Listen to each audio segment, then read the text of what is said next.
Well, former Ute Jazzman Tom Chambers was in town this past week for the Jazz Summer League. Now, he knows the Jazz, of course, and as a broadcaster for the Phoenix Suns, he knows the three newest members of the Jazz very well. So we wanted to get his take on those three and how they will help the Jazz.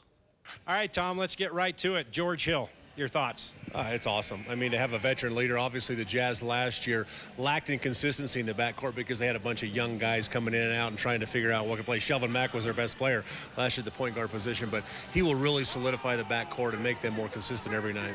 What kind of a guy is he to help Dante Exum improve? He's the best you can get. I mean, obviously started under Greg Popovich in San Antonio, went to Indiana, played very, very well there. He's been there, he's done that.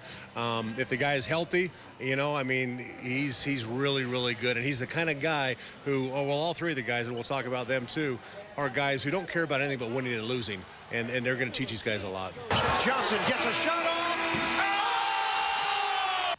Joe Johnson, 35 years old, but he's still got game. You know him.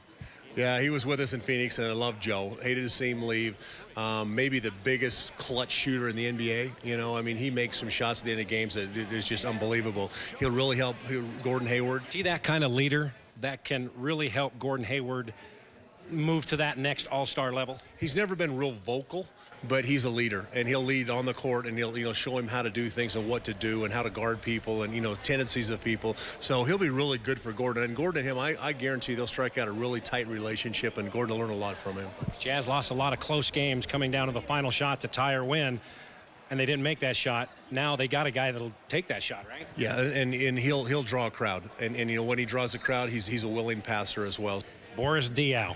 I love Boris, 3D, from Phoenix when we had him down there. I mean, this guy, the only frustrating part about Boris when he drive to the basket and have a layup and then pass it back out behind the three-point line. He is so unselfish, and he's so fun. Obviously, Rudy Gobert is going to love him, working with him, hanging out with him. Obviously, they speak the same language, known each other from friends for a long time. So he'll really be that guy, too, because now he's going to come in looking like, a butterball. He's going to come in looking like he can't play, but he is so smart and so savvy, making the pass, making the shot, and he'll be playing the front line too because they're a little short-handed up there right now.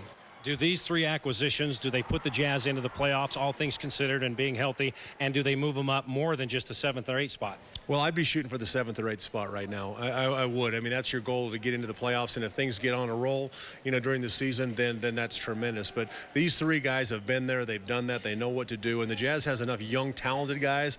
I believe that the young talent now is going to play as good as they've played, or better than they've played in the past. Tom, good to see you. See you, brother. This is your home. You got it all started here, right? It's not like you from Tremont, but it's good. Me and Ogden and you and Tremont, You're a warrior. Come on, man. All right, good to see you. Thanks for the input.